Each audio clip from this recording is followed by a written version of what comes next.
নমস্কার, ঘরকন্যা ডেইরির আরেকটি নতুন পর্বে সকলকে স্বাগত জানাচ্ছি। দেখুন, আমি কড়াইয়ে তেল গরম করতে দিয়েছি, আর এদিকে হচ্ছে আমার কচুরলতি কেটে নিয়েছি। ভালো করে কেটে পরিষ্কার করে ধুয়ে নিয়েছি, বাজার থেকে কিনে এনেছিলাম। আমি কচুরলতিটা সরিষা দিয়ে ভাজা করব। এবার এটাতে সরষে ফোড়ন দিয়ে দিচ্ছি।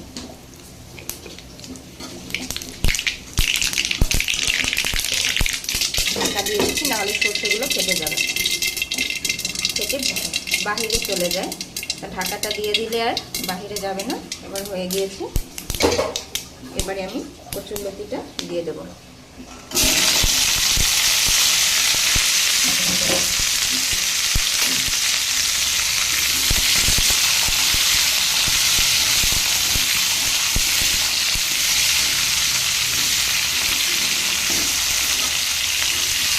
দেখুন, কচুরলতি সরিষা ফোড়ন দিয়ে ভাজা, এটা খেতে কিন্তু খুব সুস্বাদু হয়।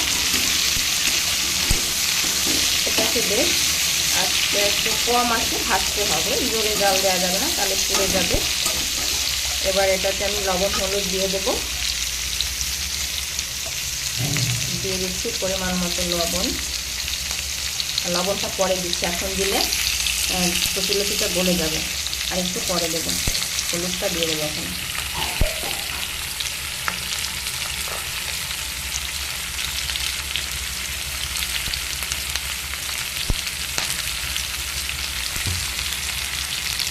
এবারে হলুদটা মিশিয়ে ঢাকা চাপা দিয়ে দেবো, আস্তে আস্তে হতে থাকবে।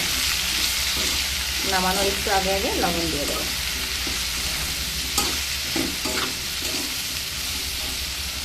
লবণটা এখন দিলাম না, শুধু কচুরলতিটা গলে কড়াইয়ের সাথে লেগে থাকবে, তার জন্য। এবার এটা হতে থাক কম আঁচে।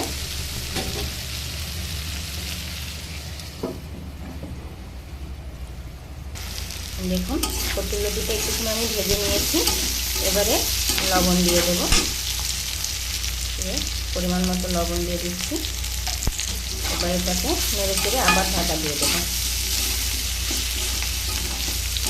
এবারে সর্ষে ফোড়ন বা কালো জিরে ফোড়ন দিয়ে কচুরলতি ভাজা করে খেলে খুবই সুস্বাদু হয়। এরকম ভাজতে ভাজতে কচুরলতিটা একদম মজে যাবে, তখন আমি লতিটা নামিয়ে নেব।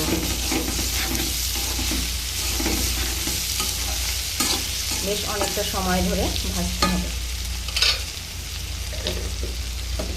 সাথে দুটো কাঁচা লঙ্কা দিয়ে দিচ্ছি আস্ত। যার দরকার পড়বে সেগুলো নিয়ে খাবে, আর যারা ঝাল খেতে পারেন না, অনেকেই আছেন এরকম, তারা এইভাবে কচুরলতিটা শুধু ভেজে খেয়ে নেবে। এবারে এটাকে ঢাকা দিয়ে দিচ্ছি, এটা হতে থাকুক। তা আজকে আমার এই কচুরলতি ভাজার ভিডিওটি কেমন লাগলো? ভিডিওটি ভালো লাগলে অবশ্যই লাইক কমেন্ট শেয়ার করে দিবেন, আর কমেন্টস করে জানাবেন। সকলের জন্য রইল শুভকামনা। আজকে এই পর্যন্তই, নমস্কার।